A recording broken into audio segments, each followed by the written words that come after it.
Today, she is the first African American to hold a full tenured professorship in the History of Consciousness program at the University of California, Santa Cruz, where she recently received the distinguished honor of an appointment to the University of California Presidential Chair in African American and Feminist Studies. Without further ado, please join me in welcoming Angela Davis.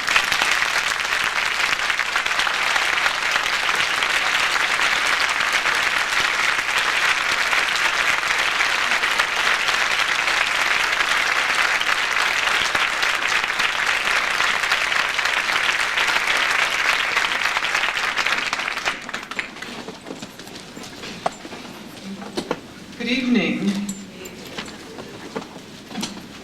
Well, first of all, it's a pleasure to be here. I'm happy to have the opportunity to offer Kate Millett my own personal gratitude for her sustained interventions in the debates around imprisonment, which has been a concern of mine for many years.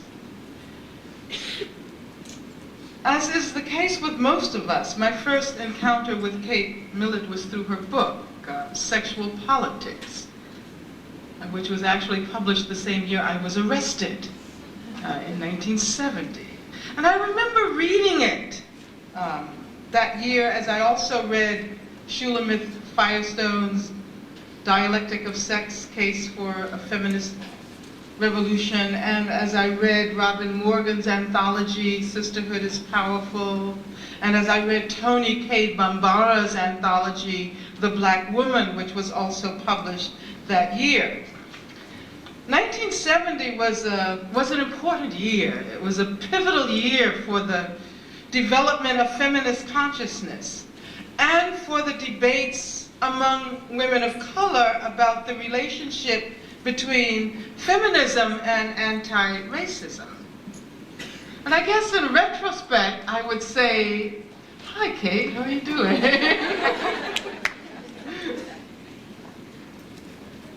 Well, maybe I should start over again. Should I start over? Well, I'll just explain to Kate what I've already shared with you. I was telling the members of the audience how happy I am to be here on the occasion of your exhibition. I just had the opportunity to walk through the exhibition, and I'm still very much moved by its power. I told them that I was really happy to be here in order to encounter your art and in order to offer my gratitude, my public gratitude to you for all of the work that you've done over the years, especially work that has allowed us to understand more clearly what imprisonment means in a whole number of contexts. And just as you were walking in the door, I think I said that I read your book, Sexual Politics, when it was the same year it was published, in 1970.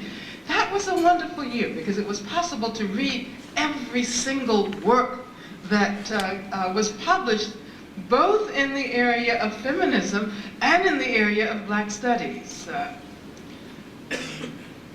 And I remember that it was also the year of the publication of Shulamith Firestone's book and the anthology Sisterhood is Powerful, and also an anthology that is sometimes forgotten, and I would really encourage you to revisit it, all of you.